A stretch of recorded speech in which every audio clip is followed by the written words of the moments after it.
ایک دفعہ مولا علی علیہ السلام کہیں بیٹھے ہوئے تھے۔ ایک صحابہ مولا کے پاس آیا اور عرض کیا، مولا میں نے سنا ہے آپ کی جو تلوار ہے ذوالفقار یہ پہاڑ کو بھی چیر دیتی ہے، کیا یہ بات صحیح ہے؟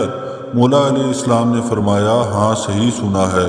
اس نے کہا، مولا علیہ السلام آپ اپنی تلوار دیں گے؟ میں آزما کر دیکھتا ہوں۔ مولا علیہ السلام نے اسے اپنی تلوار دی۔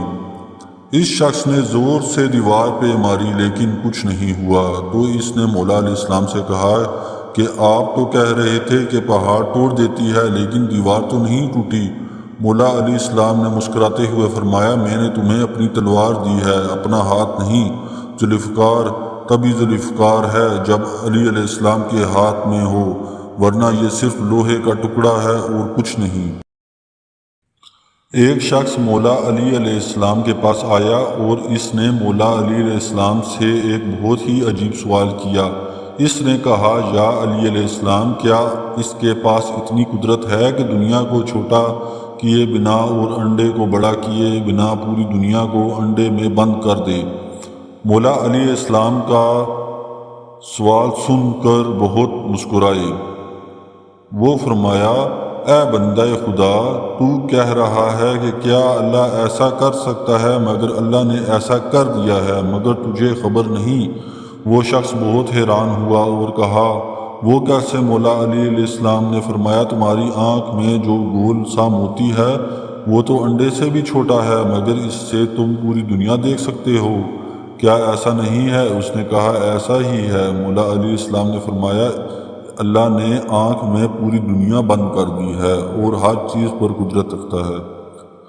ایک شخص نے مولا علی علیہ السلام سے کہا، یا علی علیہ السلام آپ کی شان میں تو رسول صلی اللہ علیہ وسلم اللہ نے بہت ساری احادیث فرمائی ہیں اور قرآن میں بھی بہت ساری آیات میں آپ کی شان و تعریف ہے، مگر میں آج آپ کی زبان سے آپ کی شان والی وہ آیات سننا چاہتا ہوں جو آپ کو بہت پسند ہو۔ مولا علی علیہ السلام نے فرمایا، سنو اے شخص، مرد کو یہ زیب نہیں دیتا کہ وہ اپنی تعریف خود کرے، مگر تم نے سوال کیا ہے تو سنو پھر۔ مولا علی علیہ السلام نے قرآن کی سورۃ الرعد کی آخری آیات تلاوت فرمائی، جس کا ترجمہ یہ ہے، اے رسول صلی اللہ علیہ وسلم، اگر یہ کافر آپ کو نبی صلی اللہ علیہ وسلم نہیں مانتے تو آپ پریشان مت ہوں، آپ تو اللہ کے نبی صلی اللہ علیہ وسلم ہیں، اس کا گواہ اللہ ہے اور وہ شخص بھی جس کے پاس کل کتاب کا علم ہے۔ مولا علی علیہ السلام نے اپنے سینے پر ہاتھ مارا اور فرمایا، جس کے پاس کل کتاب کا علم ہے وہ میں علی علیہ السلام ہوں۔ مجھے علی علیہ السلام فخر ہے اس بات کا کہ رسول صلی اللہ علیہ وسلم کی نبوت کی گواہی میں اللہ نے مجھ علی علیہ السلام کو اپنے ساتھ رکھا ہے۔ مولا علی علیہ السلام نے فرمایا، ہر قوم میں میرا نام جدا جدا ہے۔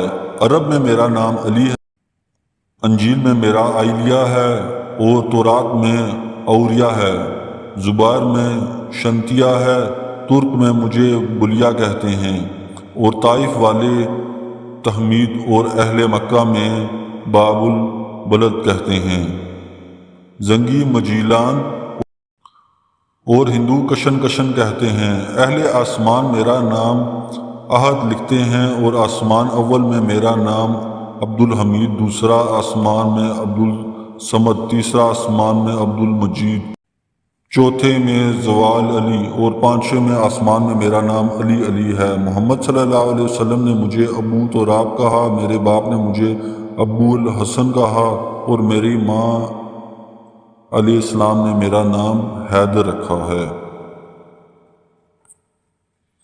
حضرت امام علی علیہ السلام فرماتے ہیں، رسول صلی اللہ علیہ وسلم ہمارے گھر تشریف لائے، میں اور فاطمہ گٹھے بیٹھے ہوئے تھے، میں دال مسور صاف کر رہا تھا تو رسول خدا صلی اللہ علیہ وسلم نے فرمایا، اے ابو الحسین علیہ السلام۔ میں نے کہا، یا رسول اللہ صلی اللہ علیہ وسلم فرمائیں۔ آپ صلی اللہ علیہ وسلم نے فرمایا، میری بات غور سے سنو، میں حکم خدا کے علاوہ کچھ نہیں کہتا ہوں۔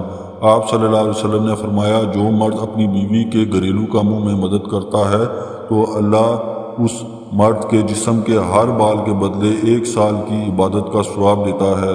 کہ جس میں دن کے روزے اور رات کی نمازیں مشغول ہوں۔